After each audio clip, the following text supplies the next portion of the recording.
तो इंतखाबात, कोरोना और इंतजामात, जी हां, सियासी पार्टियों के लिए बड़ा चैलेंज है, इलेक्शन कमीशन के लिए बड़ा चैलेंज है और सबसे अहम उम्मीदवार और वोटर्स के लिए यह भी किसी बड़े चैलेंज से कम नहीं है। इस तरह के माहौल में इंतखाबात में शामिल होना किन किन परेशानियों का सामना करना पड़ रहा है, इसी पर हम बात करेंगे। बहुत खास मेहमान मेरे साथ जुड़े हुए हैं। मेरे साथ दिल्ली से शंकर आनंद, जो कि हमारे रिपोर्टर हैं, दिल्ली से हमारे साथ जुड़े हुए हैं। क्या कुछ इलेक्शन कमीशन के सामने चैलेंजेस होंगे, सियासी पार्टियों की दौड़भाग जो इसमें हो रही है, जो सरगर्मी है, उसे किस तरह से देखते हैं कोरोना के इस दौर में? शंकर आनंद से हम इस पर तफसील से बात करेंगे। गुरदीप सिंह सप्पल जी, स्पोक्स पर्सन है कांग्रेस के, वो भी इस डिबेट का हिस्सा है। शुभेंदु शेखर अवस्थी साहब बीजेपी के स्पोक्स पर्सन है, तर्जुमान है, वो भी इस डिबेट का हिस्सा है। और मेरे साथ डॉक्टर नरेश चावला भी कुछ देर में इस डिबेट में जुड़ेंगे। सभी मेहमानों का बहुत इस्तकबाल है। मैं सबसे पहले शंकर आनंद जी आपके पास ही आना चाहूंगा। शंकर आनंद, क्योंकि एक तरफ हम देख रहे हैं कि चुनाव की जो सरगर्मियां हैं वो लगातार बढ़ती जा रही हैं, लेकिन दूसरी तरफ देख रहे हैं कि कोरोना ने भी अब तेजी पकड़ ली है, रफ्तार पकड़ ली है कोरोना ने। कितना बड़ा चैलेंज है ये इलेक्शन कमीशन के लिए, जो उम्मीदवार चुनाव में हिस्सा ले रहे हैं उनके लिए, पार्टियों के लिए और वोटरों के लिए?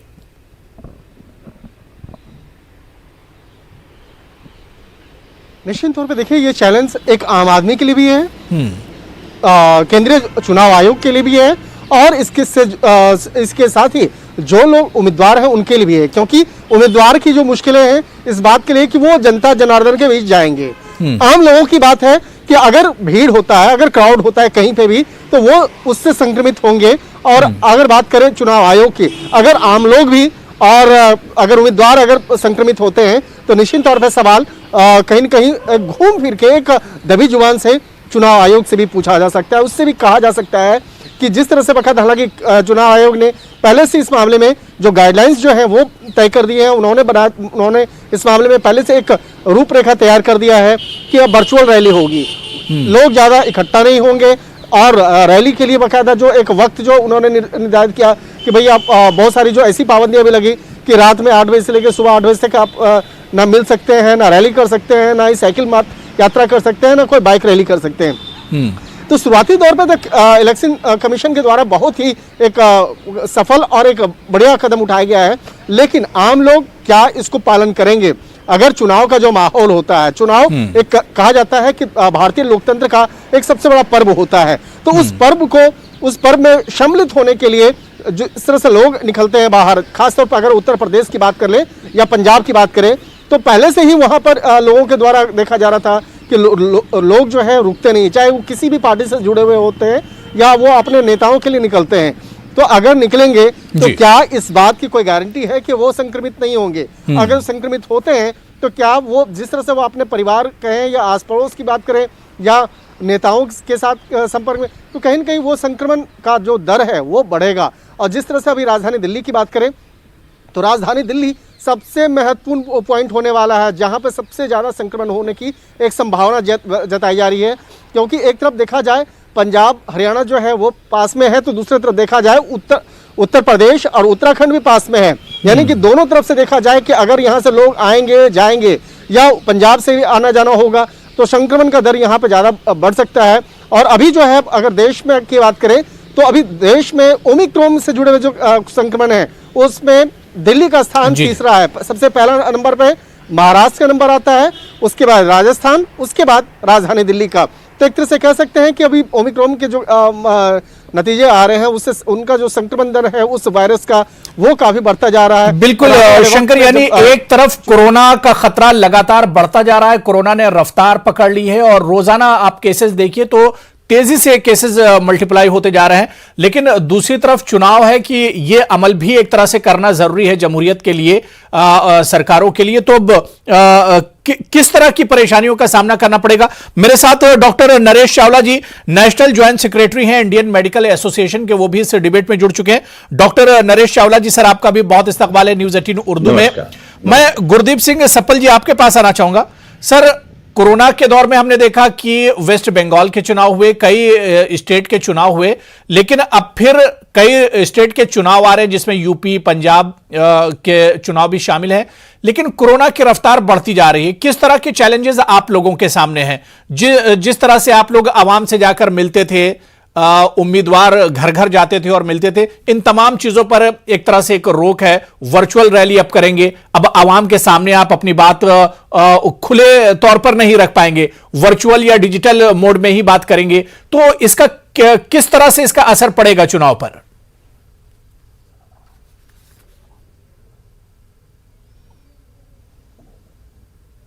चलिए ठीक है, शायद गुरदीप जी को मेरी आवाज नहीं जा रही। मैं शुभेंदु शेखर अवस्थी जी आपके पास आऊंगा। शुभेंदु जी, क्योंकि यूपी में रैलियां पहले ही कैंसिल कर दी गई हैं, वर्चुअल मोड में रैलियां होंगी, और इसके अलावा जो रिवायती तरीके से कि उम्मीदवार जाते थे, वोटरों के घर घर जाते थे, उनसे दरख्वास्त करते थे, अपील करते थे वोट की, किस तरह की अब परेशानियों का सामना करना होगा, क्योंकि कोरोना फिर से तेजी से बढ़ रहा है? देखो साहब, अबू हरारा साहब, मैं तो खुद यूपी के चुनाव में व्यस्त हूँ और साथ में यूपी में ही हूँ जी जी, और आपके डिबेट में यूपी के किसी एक क्षेत्र से बात कर रहा हूँ। जी जी। हम लोगों का जो कैडर है घर घर पहुंचा हुआ है, मंडल और मंडल के नीचे बूथ के साथ उसके शहरी केंद्र जो शक्ति केंद्र हैं जहाँ पे हमारे वोटिंग होती है। तो हमारा बहुत बड़ा एक नेटवर्क है, ऑलरेडी नेटवर्क है, और इसको हमने वेल टेस्टेड किया हुआ है। तो हम घर घर तक ऑलरेडी पहुंच चुके हैं।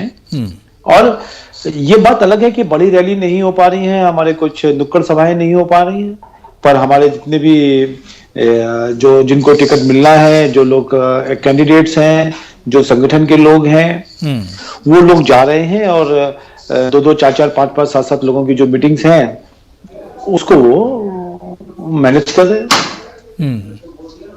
तो कोई बड़ी दिक्कत नहीं है। और हाँ, ये बात अलग है कि दूसरी पार्टियों को ये बड़ी दिक्कत महसूस हो रही है, जिसमें वो जिनके पास कैडर नहीं है, जो लोग दूर बाहर से भीड़ लेके आते थे दिखाने के लिए, उनको जरूर दिक्कत होगी। बाकी एज ए भाजपा हमारा बहुत अच्छा नेटवर्क है। हम लोग वर्चुअली 2014 का चुनाव जब मोदी जी का लड़ा था हम लोगों ने, तो वर्चुअल रैलीज हमने 2014 में कर ली थी, आज से 7-8 साल पहले। कोरोना के इस दौर में बीजेपी को कोई परेशानी होने नहीं जा रही। बीजेपी ने पहले ही अपनी एक तरह से तैयारी कर ली थी, बीजेपी कमर कस चुकी है। मैं गुरदीप सिंह जी, मेरी आवाज सर आ रही क्या आप तक? सर सुन पा रहे हैं मुझे?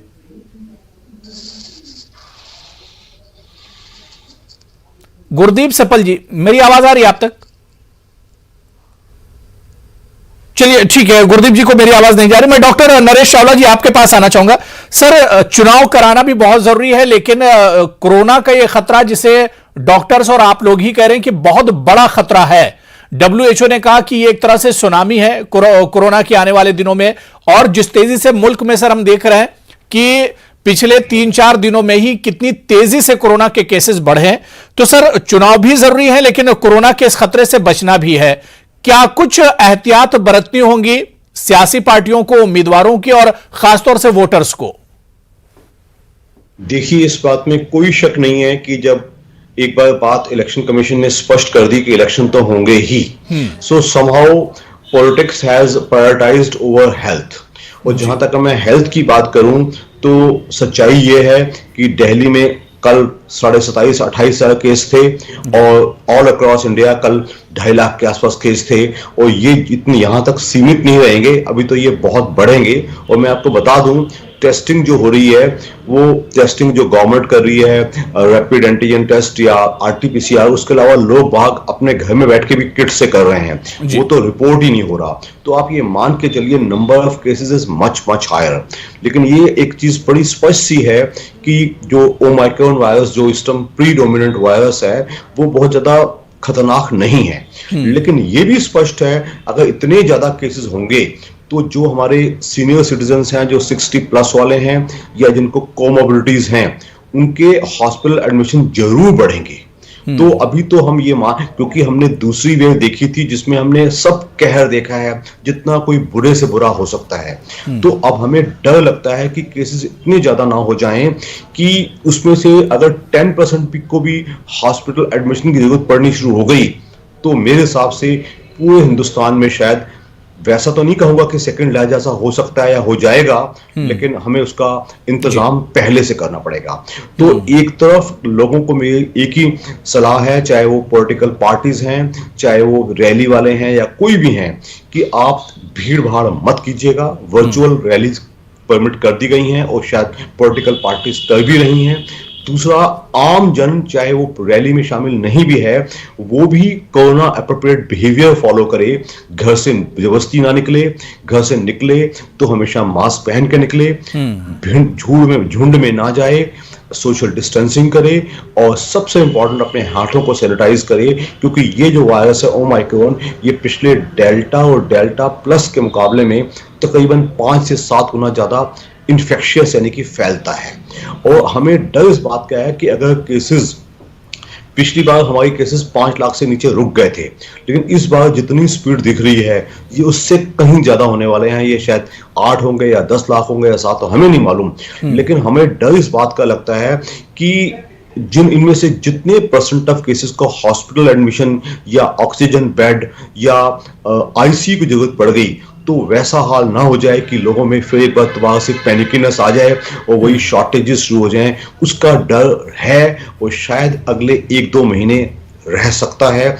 तो हम सबको मिलके, चाहे हॉस्पिटल एडमिनिस्ट्रेशंस हैं, चाहे किसी डिस्ट्रिक्ट का एडमिनिस्ट्रेशन है, राज्य सरकार है, इन सब के लिए हमें तैयार भी रहना है और पूरी तैयारी पहले से कर लेनी है, क्योंकि हमें मालूम है एक बार शॉर्टेजेस होनी शुरू हो जाती है ना, तो फिर आधी शॉर्टेजेस नकली हो जाती हैं। लोग बाग, हर बंदा सोचता है कि पहले मैं अपने आप को सेव कर लूं, उस चक्कर में वो होर्डिंग शुरू कर लेता है। तो ऐसा दौर इस बार ना हो।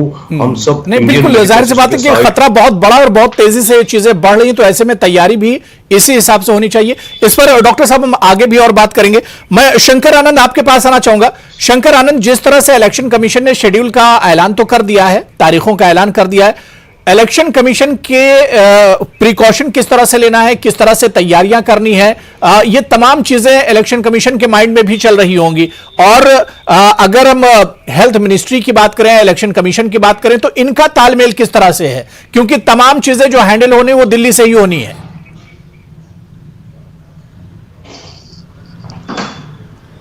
देखिए, केंद्रीय चुनाव आयोग की अगर बात करें तो केंद्रीय चुनाव आयोग सिर्फ और सिर्फ एक आपको हिदायत दे सकता है, आपको चेतावनी दे सकता है, और उस कोरोना से संबंधित मामले में आपको एक सतर्क कर सकता है कि आप ऐसी जो व्यवस्था है उसको बनाए रखें आप। लेकिन यहाँ पे सबसे ज़रूरत है आम लोगों को, राजनीतिक पार्टियों को और उनके नेताओं को सबसे ज़्यादा इस मामले में खुद भी सतर्क रहना है और दूसरे को भी सतर्क करना है। लेकिन जिस तरह से यहाँ पे व्यवस्था देखी जा रही है, अभी से ही देखा जा रहा है, जिस तरह से उत्तर प्रदेश में देखा जा रहा है, कई ऐसे इलाके हैं वहाँ पर जहाँ पर सरेआम, चाहे आम लोगों की बात करें या राजनेताओं की बात करें, मिल रहे हैं और घूम रहे हैं। और कई ऐसे भी नेता वो देखे जा रहे हैं जो मास्क हटा करके लोगों से मिल रहे हैं और बात कर रहे हैं और अभिवादन कर रहे हैं, जिससे कि लोग उनको पहचाने और ये समझ पाए कि भाई ये इस इलाके के नेताजी हैं जो इनसे मिलने के लिए आए हैं।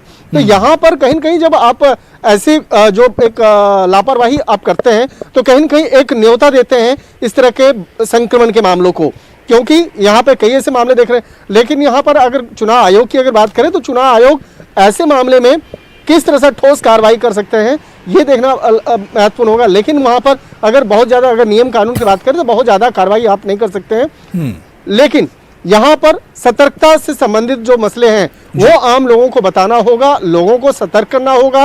ये सबसे बड़ी जीत होगी, क्योंकि अगर लोकतंत्र का अगर इतना बड़ा पर्व हो रहा है तो ऐसे पर्व में किन किन सावधानियों को बरतना है ये लोग को बताना होगा। और देखा जा रहा है बहुत जगह पे ऐसे भी देखे जा रहे हैं जो जिस तरह से लापरवाहियों की अगर बात हो रही थी तो पंजाब में भी देखा जा रहा है। तो पंजाब में भी कई ऐसे जो इलाके हैं जहां पर लोगों के द्वारा मास्क देखा ही नहीं जा रहा, मास्क लगा नहीं रहे हैं और वो कह रहे हैं कि हमारे शरीर जो है वो मजबूत है, उससे कुछ नहीं होना है। इसके साथ ही जो कोरोना संक्रमण का जो नया वेरिएंट आया है ओमिक्रॉन, उसको लेकर ऐसे हल्के में मजा ले रहे हैं, लग रहा है कि वो आपका मित्र है, कि वो आप उससे कुछ होना नहीं है। तो ऐसी लापरवाहियों से बचना होगा। बिल्कुल, थोड़ी सी भी लापरवाही बड़ी मुश्किल में डाल सकती है और इस बात का ख्याल रखना होगा।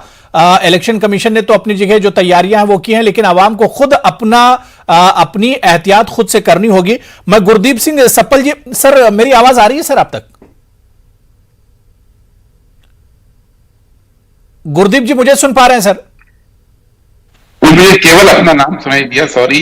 जी जी, अब मेरी आवाज आ रही है? अब सुन पा रहे हैं मुझे गुरदीप जी? मेरी आवाज आ रही है आप तक?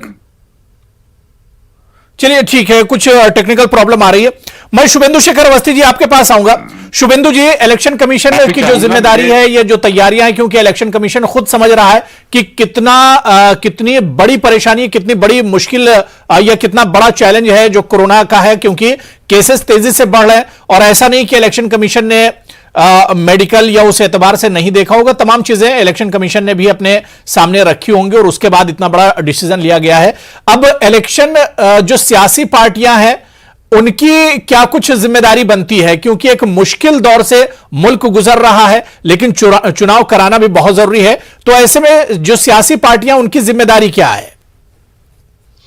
देखो अबू साहब, मैं एक ही बात कहूंगा कि सभी सियासी पार्टियों का एक बहुत बड़ा जिम्मेदारी है कि ऐसे समय पर जब कोरोना फैला हुआ हो, जो कानून बनाए गए हैं कोरोना के और जो इलेक्शन कमीशन ने कहे हैं, उसका पूरा का पूरा पालन हो। पर इस सब चीजों से एक और बहुत अच्छी चीजें निकलेंगी।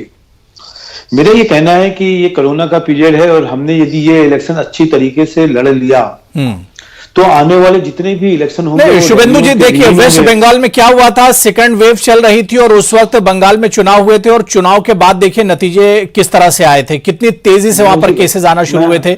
यूपी में अभी केसेस कम है, लेकिन जिस तरह से बेहतियाती बरती जा रही है, प्रिकॉशन नहीं लिया जा रहा है, बहुत से सियासी पार्टियों के लीडर हैं बगैर मास्क के जा रहे हैं। जिस तरह से अभी शंकर आनंद बता रहे थे कि कोई ख्याल नहीं रखा जा रहा है, एसओपीज पर अमल नहीं किया जा रहा है। तो अगर इस तरह से चीजें होंगी तो चुनाव के बाद फिर एक तरह से जो नतीजे होंगे वो बड़े खतरनाक होंगे। देखो हरे साहब, मैं वही कहना चाह रहा हूं कि यदि ये चुनाव हमने बड़े नियम कानून से कर लिया तो आने वाले समय पर चाहे कोरोना हो या ना हो, हमको ऐसे ही चुनाव लड़ना चाहिए जिसमें कम खर्चा हो और हमारा जो वाइड स्प्रेड है बहुत बढ़ेगा। तो ये चुनाव एक ट्रायल है हम सबके लिए, सभी पॉलिटिकल पार्टियों के लिए, हमारे लिए भी, कांग्रेस के लिए भी और बाकी विपक्षी पार्टियों के लिए भी। जो जमीनी स्तर पे रहेगा वो दिखेगा और आगे भी बढ़ेगा। मैं बार बार कहता हूं कि जितनी भी सियासी पार्टियां हैं, भारतीय जनता पार्टी और बाकी सभी पार्टियों को इस समय पर पूरा प्रिकॉशन लेके चुनाव में पार्टिसिपेशन करना चाहिए जिससे कि ये बढ़े ना। पर दूसरी ओर एक बात और कहनी है कि जिन राज्यों में चुनाव नहीं हो रहे हैं वहां पर भी बहुत ज्यादा संख्या बढ़ रही है।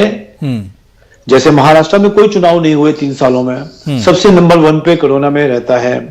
तो हमारे जो मेडिकल के जो लोग हैं उनको भी ये एक्सपीरियंस करना चाहिए, पूछना चाहिए, स्टडी करना चाहिए, रिसर्च करना चाहिए कि क्या रीजन है कि कुछ ही राज्यों में ज्यादा बढ़ता है और कुछ ही राज्यों में बहुत कम जाता है। और एक और चीज जो मैं कहूंगा कि जैसा आपने कहा कि जो ये समय है इसमें बड़ा प्रिकॉशन रहे हैं। पिछली बार जो वेस्ट बंगाल के चुनाव के बाद जब वहां पर विस्फोट हुआ कोरोना का, तो गलत है और हम सब लोगों ने इसीलिए बहुत स्टार्टिंग से ही प्रिकॉशंस ले लिए हैं। कोई भी रैली, कोई भी नुक्कड़ नाटक नहीं हो रहा है। नहीं, लेकिन देखिए, लेकिन जो सरकार की जिम्मेदारियां थी अवस्थी जी, सरकार अभी तक वैक्सीनेशन को पूरा नहीं कर पाई है, कंप्लीट नहीं कर पाई है। और जिन रियासतों में चुनाव होने वाले हैं, कम से कम सरकार को वहां तो 100% वैक्सीनेशन मुकम्मल कर लेना चाहिए था, ताकि अगर खतरा रहता भी तो इतना ज्यादा खतरा नहीं होता। देखो हरेरा साहब, अबू हरेरा साहब, मैं एक बात बताता हूं आपको कि 1 साल के अंदर, आज मेरे को लगता नहीं 1 साल पूरा भी हुआ है जिस दिन से हमारा ये वैक्सीनेशन चालू हुआ है, 150 करोड़ से ज्यादा वैक्सीनेशन हो चुका है। ये अपने आप में एक रिकॉर्ड है। मैं ये नहीं कहूंगा कि सब लोगों को लग चुका, पर यदि 150 करोड़ वैक्सीनेशन हो गया है, जिनको 1 डोज भी लग गई है, ये सबसे बड़ा अचीवमेंट है। इस पूरे सिनेरियो में ये जो पॉसिबल ही नहीं था उसको भी करके दिखाया है। और इसमें जिस तरीके से 10 तारीख से बूस्टर डोजेस भी चालू हुई है लगने के लिए और भी कोई फ्रंटलाइन वर्कर्स के लिए चालू हुआ है, मेरे को लगता है कि जो आज भारत बचा हुआ है और ये जो कोरोना का जो बड़ा माइल्ड स्वरूप आया हुआ है वो इसीलिए है कि लगभग सभी जनता ने, सभी पब्लिक ने डबल डोज या सिंगल डोज ले लिए, उसका इफेक्ट बहुत कम हो रहा है। चलिए ठीक है, मैं डॉक्टर नरेश चावला जी सर आपके पास आना चाहूंगा। नरेश चावला जी, जिन स्टेट में अब चुनाव हो रहे हैं यहां पर अगर वैक्सीनेशन कंप्लीट कर लिया जाता, 2 डोज अगर सबको एक तरह से दे दिया जाते, 100% ये वैक्सीनेशन हो जाता, तो सर क्या आपकी नजर में क्या लगता है मेडिकल के एतबार से कि यहां पर खतरा इतना ज्यादा नहीं रहता जो खतरा इस वक्त बना हुआ है? देखिए, विदेशों में हमारा एक्सपीरियंस है, इवन जहां 2 क्या 3 डोज भी लग चुकी थी, जो ये लेटेस्ट कोरोना वेरिएंट आया, वेरिएंट ऑफ कंसर्न WHO की लैंग्वेज में, ये उसको भी क्रॉस कर रहा है। दैट मीन्स उस इम्यूनिटी के आगे जा रहा है।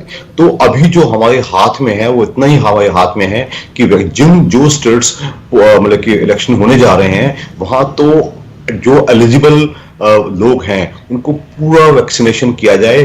15 से 18 साल के बच्चों का भी अब स्टार्ट हो गया है, 3 जनवरी से स्टार्ट हो गया था।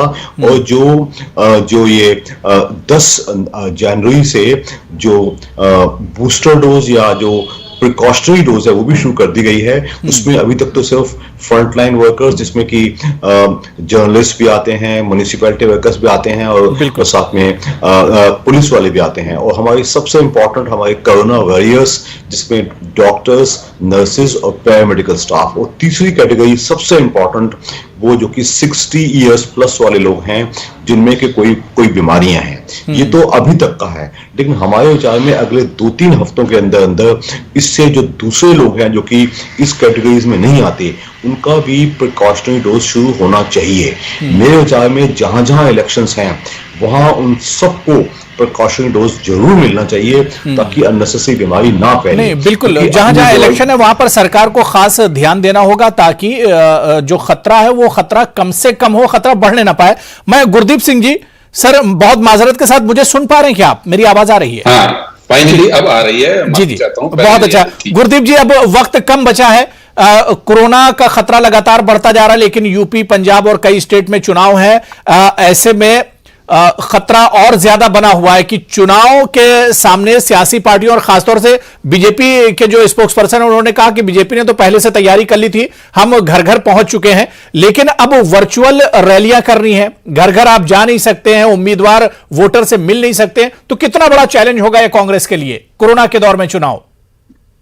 देखिए, ये हर पार्टी के लिए एक चुनौती रहेगी, क्योंकि जो पारंपरिक तरीके हैं लोगों से मिलने के, कैंपेन करने के, वो कोरोना में संभव नहीं है। और इसीलिए हर पार्टी ने अपने लेवल पे तैयारी जरूर की है। कांग्रेस पार्टी ने भी की है कि मीडिया के इस्तेमाल से, वर्चुअल तरीकों के इस्तेमाल से कैसे लोगों तक पहुंचा जाए।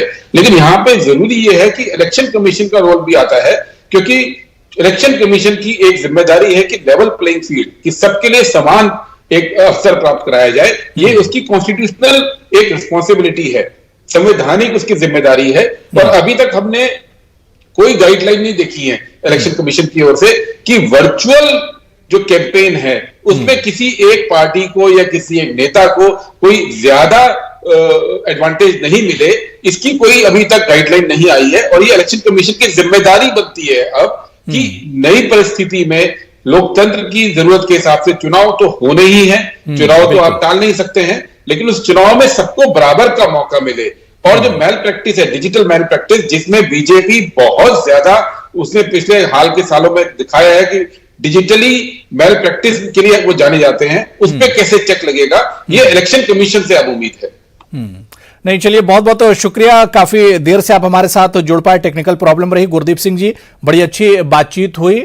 वक्त अब बिल्कुल नहीं बचा है, लेकिन इतना जरूर है कि इलेक्शन कमीशन किस तरह से प्रिकॉशन लेता है, किस तरह से तैयारियां की जाती हैं, फुल प्रूफ तैयारी कैसी होगी, क्योंकि कोरोना के केसेस लगातार बढ़ते जा रहे हैं। कोरोना को हराना भी है और अपनी जमहूरियत को मजबूत भी करना है, यानी चुनाव भी होने हैं, वोट भी डालना है। तो ऐसे में सबकी जिम्मेदारी बहुत अहम हो जाती है, सियासी पार्टियों की, उम्मीदवार की और वोटर्स की, और इसके अलावा इलेक्शन कमीशन की, कि किस तरह से कोरोना को शिकस्त देते हुए अहसन तरीके से चुनाव कराए जाए। बहुत बहुत शुक्रिया गुरदीप सिंह जी मेरे साथ जुड़ने के लिए। शंकर आनंद, शुभेंदु शेखर अवस्थी जी और डॉक्टर नरेश चावला जी, सभी का बहुत बहुत शुक्रिया डिबेट में जुड़ने के लिए। आदाब।